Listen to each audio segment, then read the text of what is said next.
Under the dark stretch of space, a quiet signal pulsed from the blue planet called Earth. A faint sound, almost like a heartbeat, reached faraway listening posts of alien empires. At first the watchers thought it was nothing, just old static from a forgotten world. But then the pulse grew sharper, steadier, as if something ancient was calling. Inside a grand chamber on a distant world, alien leaders gathered. Their eyes glowed under the cold light of the council lamps. "This frequency does not match any natural source," one commander said. His long arms folded tightly. "It is artificial, and it is old," another voice trembling asked. "Old as in before our empires even rose." Silence followed. The weight of those words pressed heavily on them all. Out on the border, scouts whispered to each other inside their ships, staring at screens filled with the strange pattern. "It feels alive," one muttered, tapping the console nervously. "Signals don't feel alive," the captain replied. But his voice cracked. He leaned closer, the pulse echoing like a drum in his head. The crew sat frozen, afraid of what they had just discovered. For centuries, the galaxy had mocked Earth. They called it weak, primitive, a planet still climbing toward the stars. No fleets, no colonies, no empire, but now, this signal made those words sound hollow. If Earth had no power, then why did the sound of its call reach so far, shaking the hearts of even the most powerful? A rumor spread like wildfire across systems. Old stories whispered in dark corners, tales of a guardian buried under Earth, a protector too dangerous to wake. "It's only a myth," some said, but their voices shook. "The humans are clever, yes, but not dangerous," yet their eyes betrayed doubt. They remembered the warnings carved in ancient archives. "When Earth calls, do not answer or you will not return. On one world." A young alien soldier sat in a quiet room, listening through his headset. The pulse echoed like a voice only he could hear. He pressed the earpiece tighter, his skin crawled. "Commander," he whispered into his mic. "I think it is speaking," his commander snapped back. "It's only a code, nothing more." But when the soldier looked again at the screen, the lines formed shapes, sharp and deliberate. He could swear they spelled out one chilling word: awake. The soldier's hands shook. "It knows we are listening," he said. Almost to himself, the commander dismissed him, but his eyes flicked nervously toward the display. The pulse did not stop. It grew louder, brighter, stronger, spreading beyond their reach. Back in the council chamber, arguments filled the air. "We must silence it," one leader demanded. "Destroy the source before it spreads," another, older and wiser, leaned forward. "And if the source is what I think it is, then striking it may awaken something we cannot control." The chamber fell quiet, their fear unspoken but clear. Meanwhile on Earth, the world itself remained calm. Cities bustled, oceans rolled, and the skies stretched wide. The humans themselves had no idea that eyes from countless stars were now fixed on them, watching, fearing. The signal came not from their machines, not from their satellites, but from deep within the planet, hidden where no human hand had touched. A scout ship dared to fly closer, slipping into orbit. The crew stared at the blue and green sphere below. "Such a quiet place," one whispered. "And yet it calls to us like a storm waiting to break." Their senses flared suddenly, reading massive energy beneath the crust. The captain cursed. "There is something under the surface." The crew leaned forward, breathless. "Something buried. And it is moving." Panic swept through the alien fleets nearby. Messages fired back and forth. "The myth is true. The Guardian is real. Do not approach Earth." Yet even as the warnings spread, more ships came, drawn like moths to the flame. They could not resist, knowing what slept beneath. One brave commander spoke to his crew in a voice low and firm. "If the Guardian truly rises, then all we know will change." His second officer, wide-eyed, whispered, "Do you mean we could lose the galaxy?" The commander stared at the glowing planet, his voice cold. "No, I mean the galaxy will never be the same again." And then, as the fleets argued and the rumors grew wild, the signal stopped. The silence that followed was worse than the sound itself. It stretched through the stars like a shadow. Every world, every ship, every leader froze, waiting, listening. The soldier with the headset whispered into the stillness. "It heard us." His words trembled as the lights in the chamber flickered. And far below, on Earth, deep within the mountains, something ancient stirred. The galaxy, once loud with voices of power, fell into fear, not because they knew what was coming, but because they did not. The silence was not peace. It was the breath before the storm, and for the first time in countless ages, the universe remembered to be afraid of Earth. Beneath the cold stone of an ancient mountain, a deep rumble stirred. Dust fell from the cave ceiling as something vast shifted in the darkness. For centuries the machine had slept, silent and unseen, but now the strange signal had reached its heart, and light flickered in its eyes. A low hum rolled through the tunnels, a sound older than human memory, in orbit above Earth. An alien scout ship shook as its sensors screamed. The crew scrambled at their stations. "Captain, the energy reading is climbing," one officer shouted. "It is unlike anything we have ever measured." The captain gripped the arm of his chair, his gaze fixed on the planet below. "Pull back," he ordered, his voice tense. "Do not wake it further." But even as the ship began to retreat, the ground below cracked, releasing a blinding glow. Far away in the alien council chamber, panic filled the air. Leaders from different empires shouted over each other. "Destroy Earth now before it is too late," one cried. His rival slammed a fist against the table. "Fool, if you strike it, you will only awaken the Guardian faster." The elder among them rose, his voice heavy. "We are no longer dealing with myths," he said. "We are standing on the edge of truth." The silence that followed was sharper than any blade. Down in the cave, a giant hand of metal pushed through rock. Fingers carved with strange glowing lines curled and crushed stone to dust. The Guardian pulled itself free, each movement slow, deliberate, as if testing the world after a long sleep. Its chest lit with pulses that matched the very signal echoing through the stars. For the first time in ages, the forgotten protector of Earth began to rise. On Earth's surface, humans went about their daily lives, unaware of the storm building beneath their feet. In villages near the mountains, dogs barked wildly, windows rattled, and the ground shook. Farmers looked up in fear as birds scattered across the sky. A child tugged on her mother's sleeve and whispered, "Mama, is the mountain angry?" The mother could not answer, her eyes fixed on the horizon, glowing faintly with unnatural light. Above, in the alien fleet, fear turned into action. "Launch the probes," one commander barked. Sleek drones shot down into the atmosphere, cameras capturing the rise of the Guardian.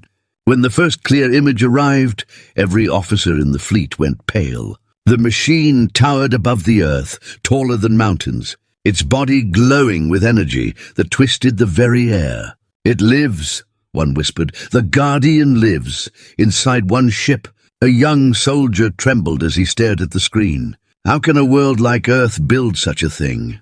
he asked. His captain answered in a cold whisper, "They did not build it." The soldier's eyes widened. "Then who did?" The captain said nothing, but his silence was more terrifying than any words. The Guardian turned its head, its eyes glowing like two suns. It did not look at Earth. It looked up, straight into the heavens, straight at the fleets that watched. A sudden wave of static crashed through their comms, voices filled with screams of pain, as if something had pressed into their very minds. Ships spun out of formation, struggling to regain control. The Guardian had not moved, not spoken, but it had made its presence known. In the council chamber, one leader clutched his chest as if the sound had reached him across the void. "It is not only a weapon," he gasped. "It is alive." The others stared in shock, realizing that the machine was more than steel and stone. It had thought, it had purpose, and it had chosen to awaken now on Earth. A group of hikers near the mountain fell to the ground as a massive crack split the peak, glowing lines spreading like fire across the stone. One of them whispered, "It feels like the world itself is breathing." They ran, terrified, as the mountain collapsed behind them, revealing the full form of the Guardian at last. From orbit, the alien fleet fired the first shot. Missiles streaked through the sky, burning bright. The humans below never saw them. But the Guardian did, with a motion as slow as a giant lifting its hand. A shimmering shield flared around it. The missiles exploded harmlessly against the barrier. Their fire swallowed whole. The Guardian's eyes blazed brighter, its chest glowing like a star ready to burst. Inside the scout ship, the young soldier grabbed his captain's arm. "We cannot fight this," he said, his voice breaking. "No fleet can stand against such power." The captain did not look away from the screen. "Then we must hope it does not see us as enemies." But as he spoke, the Guardian raised its head higher, and the stars themselves seemed to dim. The council chamber descended into chaos. Some leaders demanded surrender. Others screamed for war. The elder spoke again, his voice like thunder over their panic. "Do you not see," he said, "we stand before the return of what we were warned about.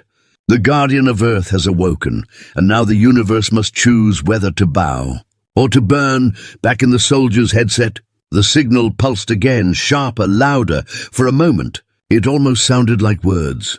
His breath caught as the pattern became clear. The pulse whispered into his ear, "Awake, defend, endure." The soldier tore the headset away, his face pale with terror.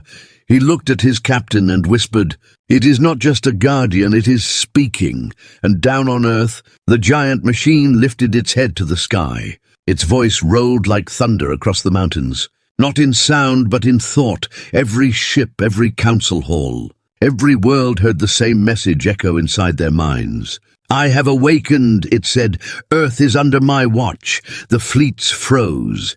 The council fell silent, and across the galaxy, fear took root like never before. The Guardian stood tall, silent once more, but its presence was louder than any war cry. For the first time, the galaxy understood. Earth was not unprotected. Earth was not weak. The forgotten Guardian had risen, and its awakening was only the beginning. Night had not yet left the mountains when the Guardian took its first full step into the open air. The ground trembled like a drum beaten by a giant hand, and the trees bent as if bowing to an ancient king. In the nearby town, a geologist named Amina felt the quake under her boots. She held her phone up to record the strange glow on the horizon. "And that light is not natural," she whispered, her breath thin. Her partner on the call asked if she was safe, and she answered in a steady voice that felt borrowed. "I do not know what safe means today." Above the clouds, an alien fleet adjusted its formation, their screens filled with readings that refused to stay steady. "Hold your fire," one commander said, his eyes like narrow cuts of ice. "We will test it first." In a quieter corner of the same fleet, a young soldier pressed his headset close and murmured, "Captain, the signal is changing again." The captain lifted his gaze. "Describe it," and the soldier swallowed. "It is slower now, like a breath, like it is listening to us." Deep beneath the Guardian's metal skin, a pulse ran along old channels. Lights that had slept for ages woke and passed their glow to the next line, and the next. Like lanterns along a dark road, clouds rolled apart. The sun touched the machine's face, and for a moment the world looked like a picture from long ago. "If it is alive," the council elder said across 1,000 systems, "we must speak before we strike." A rival snapped back. "If it answers at all, it will answer with war." The elder's voice cut through the noise like a bell. "Then let us be the first to choose restraint." In the valley, a child named Rafi stood on a boulder with his hands out. His mother pulled him down. "Inside now," she begged. But he stared past her. "Mama, it is humming." Like Grandpa's old radio, but warmer. The Guardian turned its head without haste, and though it did not have a mouth, a soft tone spilled over the hills. Every phone, every speaker, every metal fence. Even the kitchen spoons sang for a heartbeat. Amina dropped to one knee from the weight of the sound. She pressed her palm to the earth and felt a second rhythm. Not the Guardians, something under the town itself. A fault ready to break. "If it steps again, the valley will crack," she said to no one and to everyone. The alien commander watched the same ground readings and came to the same fear. "If the quake starts," he said, "we lose the town and our chance to learn," his second officer whispered. "Then we must make it stop." The commander closed his eyes for a count of 3, and then opened a channel on a frequency he did not understand until now. "Guardian of Earth," he said, each word a stone he placed with care. "Do you hear me?" The reply arrived without delay. It did not travel through fiber or air. It unfolded inside minds, like a sunrise. "I hear, I watch, I guard," the voice said. "Simple as a rule and old as a promise, you aim your weapon at my sky. Will you fire?" The commander lowered his chin. "No," he said, and he meant it. "We choose to speak first." The Guardian's eyes brightened once. The quake line under the valley flared on Amina's tablet, and the child, Rafi, grabbed his mother's hand as the kitchen glasses rattled in their frame. "Please," the mother whispered, though she did not know to whom she prayed. "Not here, not today." The Guardian lifted one arm, not toward the ships, but toward the valley. The air thickened, heat rippled, and a veil like clear water slid out from the machine's palm and sank into the ground. Amina felt the vibration change. The wild rhythm softened into a slow wave, and then a steady drum.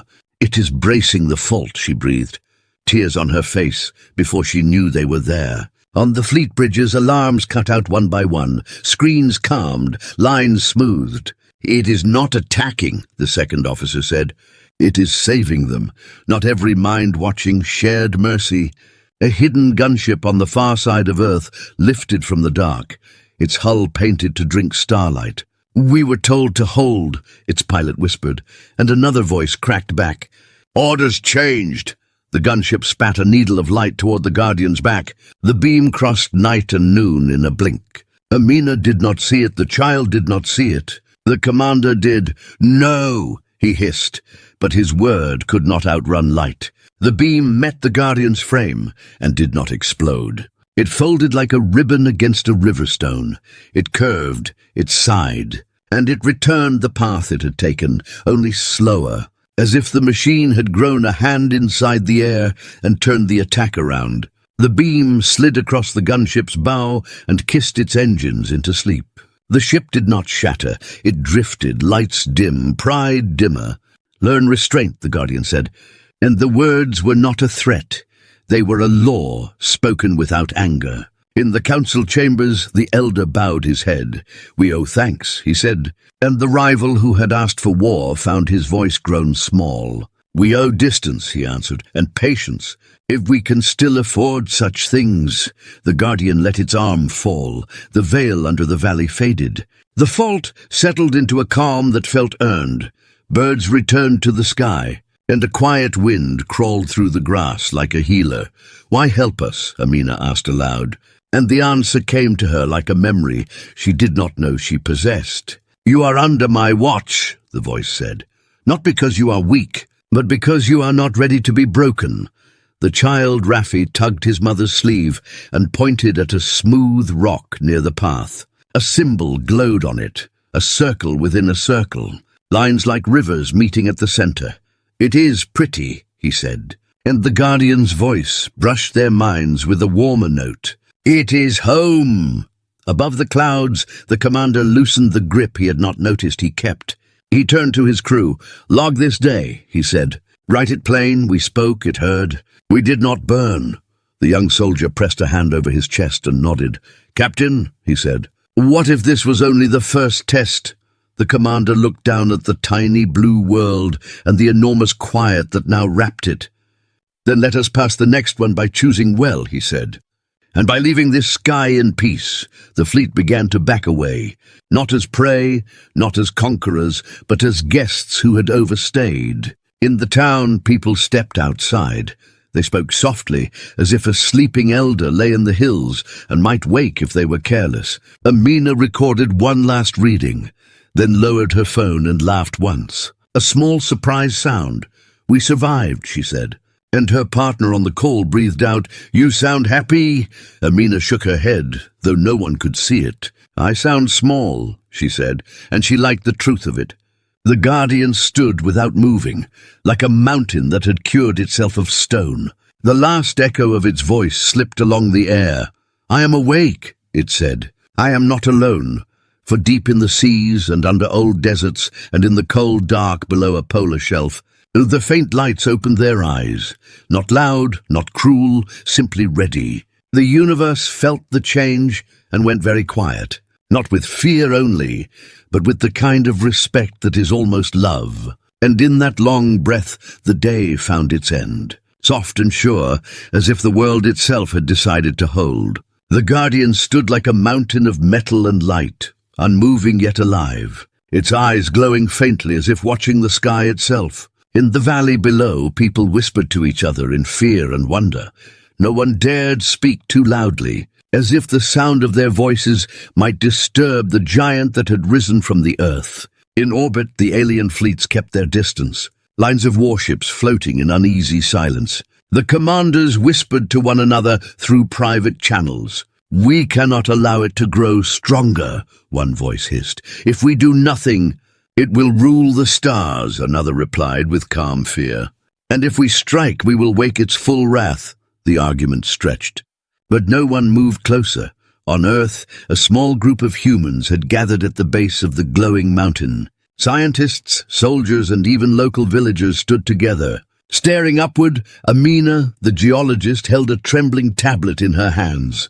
The screen showed strange readings, pulsing faster than any natural quake. "It is alive," she whispered, her voice thin. "This is not just metal, it thinks, it decides." A soldier beside her shifted nervously. "Then who does it serve?" Amina looked up at the massive figure. "Earth," she said, though her voice wavered with doubt. The Guardian's chest pulsed once. A wave of energy rippled outward. Every device in the valley flickered. Phones died. Radios screamed with static. Even the watches on their wrists froze.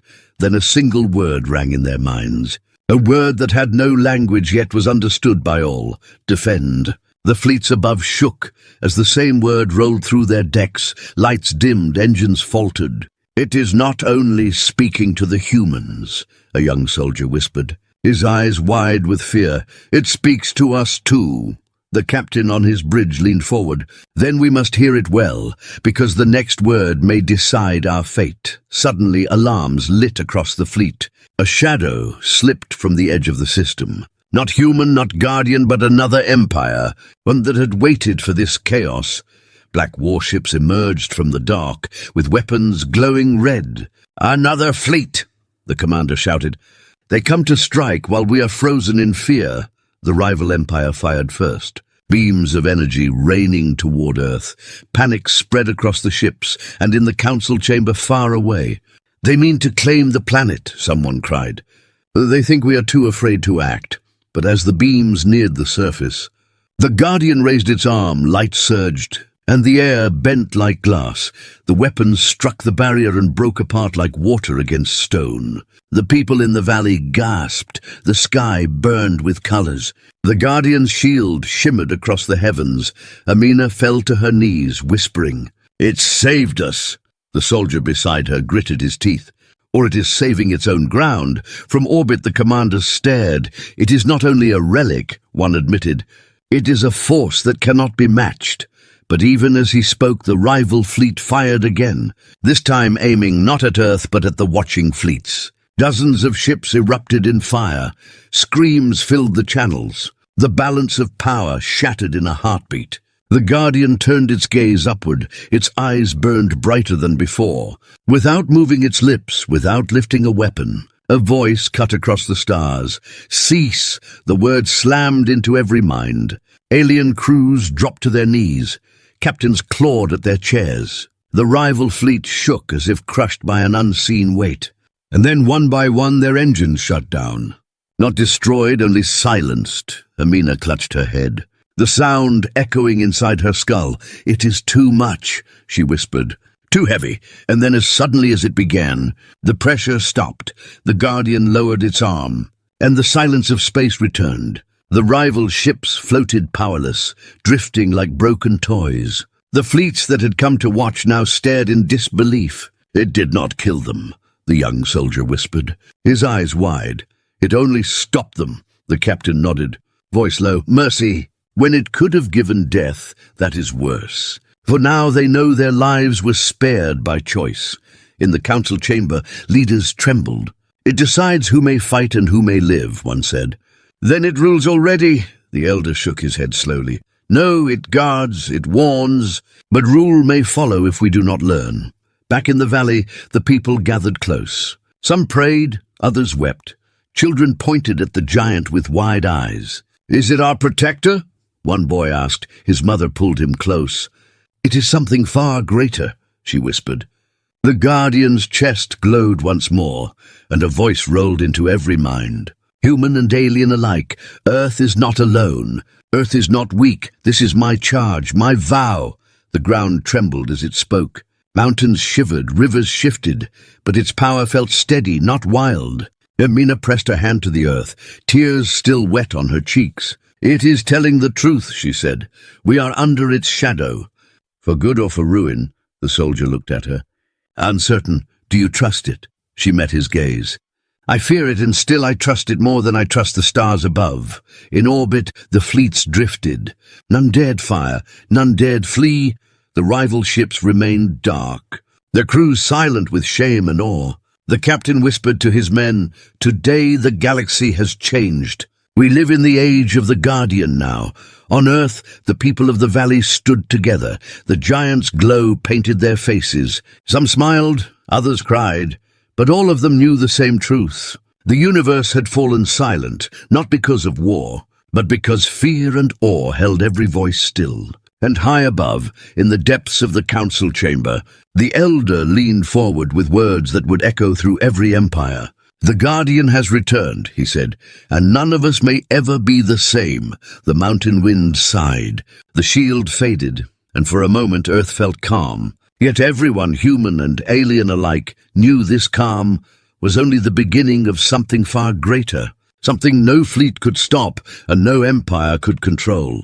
Night returned to the mountains like a slow tide.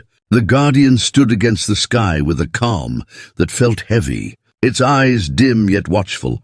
In the valley, people moved softly, as if their footsteps could wake the world. Amina checked her tablet again and again. The screen showed new rhythms from the earth, slow pulses rising from faraway places, from the polar shelf, from a trench under the sea, from old deserts that carried the bones of storms. There are other lights, she whispered. And a soldier beside her frowned. Other machines, he asked, and she shook her head. Other guardians, maybe, or echoes. Above the clouds, the fleet settled into a ring that looked like a halo made of doubt. The captain, who had chosen restraint, sent a message to every ship he could reach. Hold position, do not fire, do not provoke, many captains agreed. A few did not answer. Silence could mean peace, or it could mean teeth hidden in the dark. In the council chamber, the elder spoke to a wall of worried faces. We cannot push Earth, he said. We must ask. The rival who wanted war sat back with cold eyes and said nothing. And in that, nothing there was danger. At the base of the mountain, a team of technicians set up a portable lab. They were human, but their funding was not. A pale man in a clean coat gave thin smiles and short orders that felt practiced. We are only measuring, he told a local officer. We will not touch the Guardian. Amina watched their cables run into the dirt and did not like the way they hummed. She heard a pitch under the hum that made her skin rise. You are not just measuring, she said. The pale man did not deny it.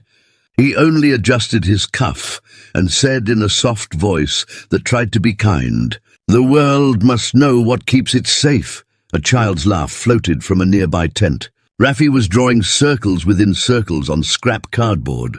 His mother thanked the soldier for extra water, and the soldier smiled with tired eyes that carried the ache of too much wonder. Far overhead, a small courier ship left the ring of fleets and fell toward Earth. It wore no colors. It sent no credentials.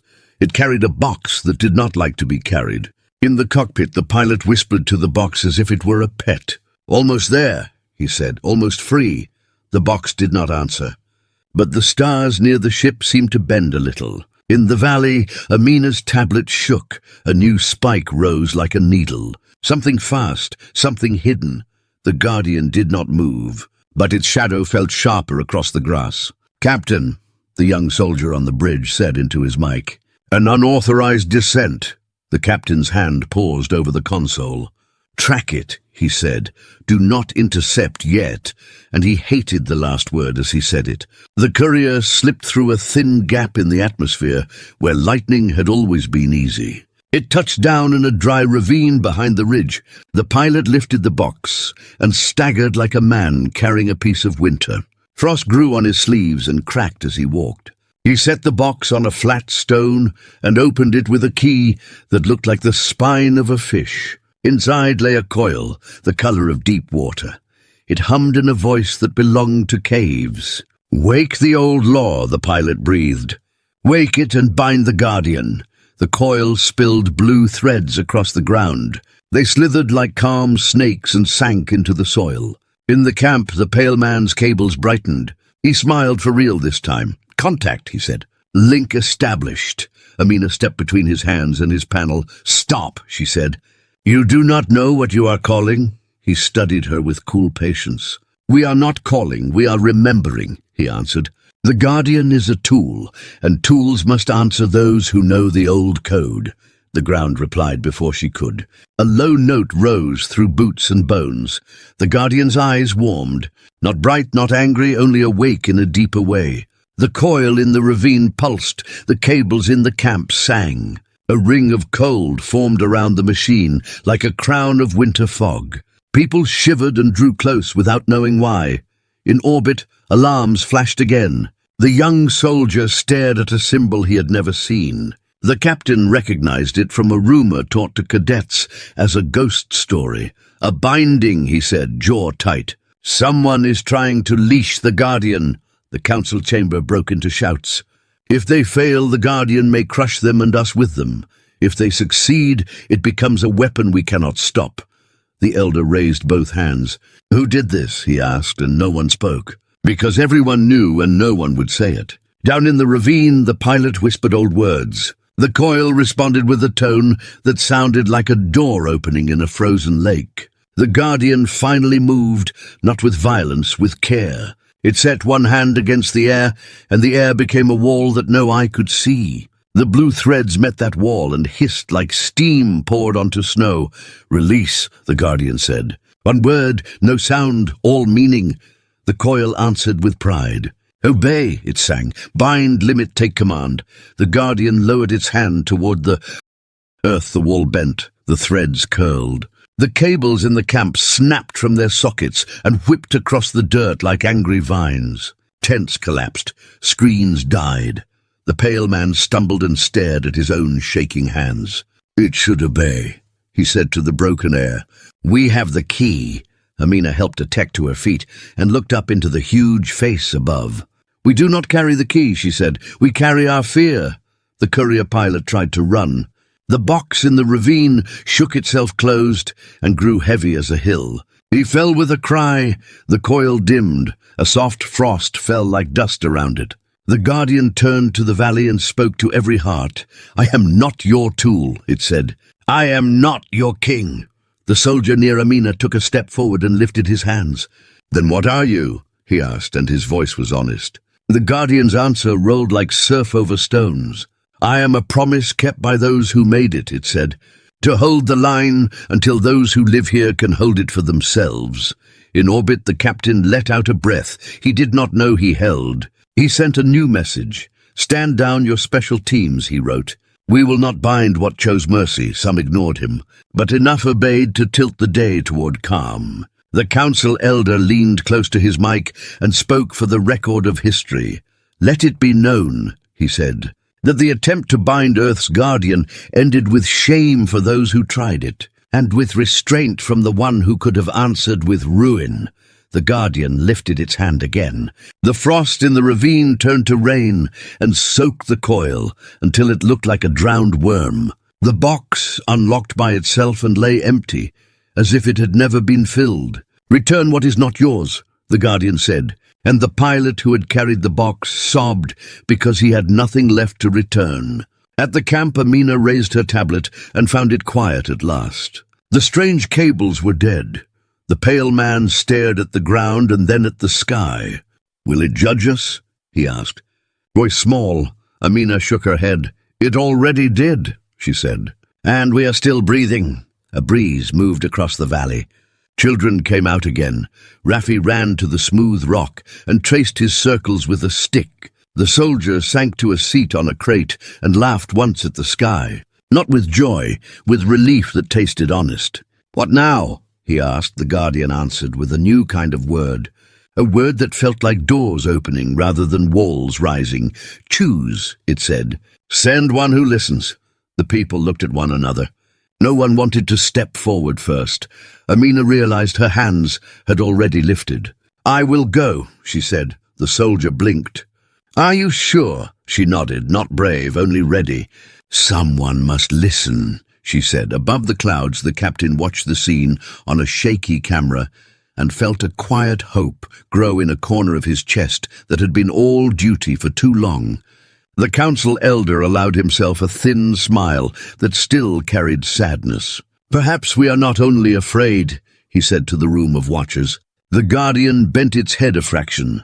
A ledge unfolded from its chest like a balcony of light. A path formed from earth to that ledge, not a stair. A slope that asked for careful feet. Amina took a breath that tasted of rain and iron. "I am coming," she said. The machine did not answer. It only held steady like a mountain taught by kindness.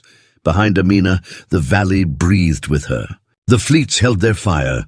The coil lay quiet and ashamed. And the night seemed to lean in to hear what would be said next. The night was heavy with silence as Amina placed her foot on the glowing slope that led toward the Guardian's chest. Every step felt like a heartbeat. The valley behind her seemed to hold its breath. Children clutched their mothers. Soldiers kept their weapons lowered but ready. And above the clouds, entire fleets hovered in fear and awe. She heard a soldier whisper behind her. "She is walking into the mouth of a god," another voice answered.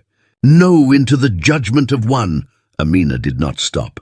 Her hands shook, but her eyes stayed fixed on the balcony of light that waited. As she climbed, the Guardian's eyes glowed warmer, not harsh, not blinding, but steady like twin suns rising over a frozen land. When she reached the platform, it felt alive under her feet. The floor thrummed like the skin of a drum. Patterns of light spread around her in shifting lines. She whispered softly, "I am here," and the reply came not through ears, but through bone and blood. "You listen," the Guardian said, "and so you may speak." Amina steadied her breath. "What are you?" she asked, her voice stronger than she expected.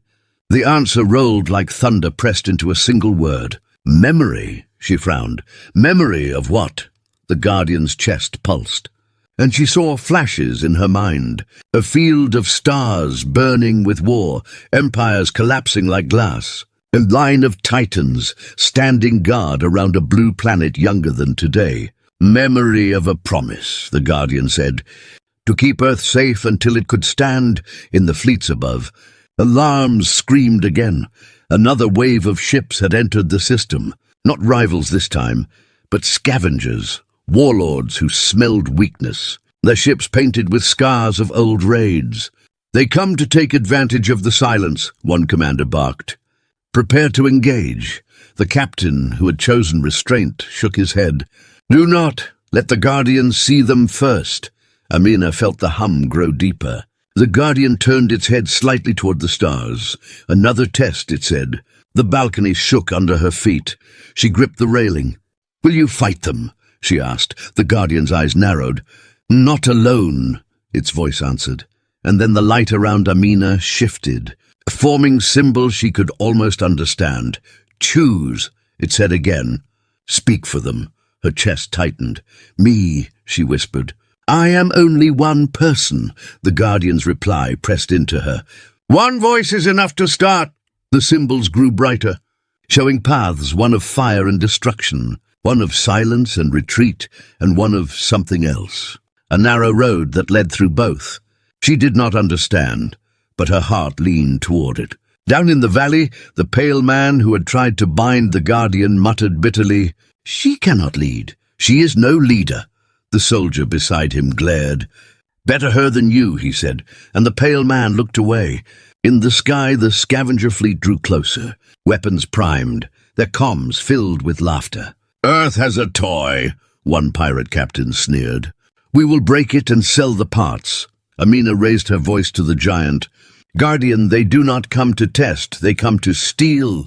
Will you show mercy again? The Guardian's glow flared. The earth shook. Mercy is not weakness, it said. But mercy must be chosen. It turned its gaze upon her.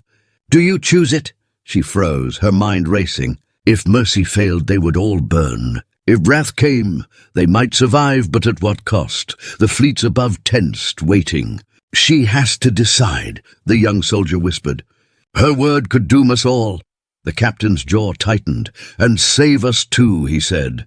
Amina closed her eyes and whispered, mercy, but not silence. Show them fear without ruin. The Guardian's chest blazed. A shockwave rippled into space. Not fire, not death, but light. The scavenger fleet screamed as their controls froze. Their engines flickered. Their weapons turned to ash in their mounts. Ships spun helplessly, drifting like broken leaves. Yet none exploded, none burned. The pirate captain's voice cracked over comms. What is this power? Why spare us? And the Guardian's voice filled his ship. So you may carry the story, it said. Tell others what waits at Earth. Terror spread faster than fire. The scavenger fleet broke apart, limping away into the dark. On the balcony, Amina clutched the railings, sweat cold on her skin. You could have destroyed them, she said, the Guardian answered. A warning lasts longer than ashes. She looked down at the valley, the people staring up with hope and fear. Why me, she whispered. Why let me choose? The Guardian's voice softened. Because choice must be learned, and Earth must learn it now. In the council chamber, the elder sat back with trembling hands. It has given us a law greater than any empire's, he said. The law of restraint, the rival scoffed, but his voice lacked its old power. Restraint is weakness. The elder turned to him, eyes sharp. No, restraint is control, and that is what we lack. Above the clouds, the captain gave the order. Stand down, spread the message. The Guardian is awake, and Earth is under its vow, the young soldier whispered to himself. Not just Earth, maybe all of us. In the valley, Rafi pointed up at Amina standing high on the light. She looks like she is part of it, he said. His mother pulled him close. Maybe she is, she whispered. The Guardian's balcony lowered. Amina stepped down with shaking legs. The people gathered around her. Questions filled the air. What did it say? What did it want? What did you see? She looked at them, her voice unsteady but clear. It asked me to choose, she said, and I chose mercy. But also strength. The crowd fell silent. The meaning heavy in their hearts. The Guardian stood still again, its glow fading to a steady, watchful light. But every person, every fleet, every council now knew the truth. The forgotten protector of Earth was not only awake, it was listening, and it was teaching. Amina looked back one last time at the towering figure, and she felt both fear and peace. The Guardian's final word for that night brushed through her thoughts, soft as breath. You are not ready. But you will be. And for the first time since the signal began, Amina believed it.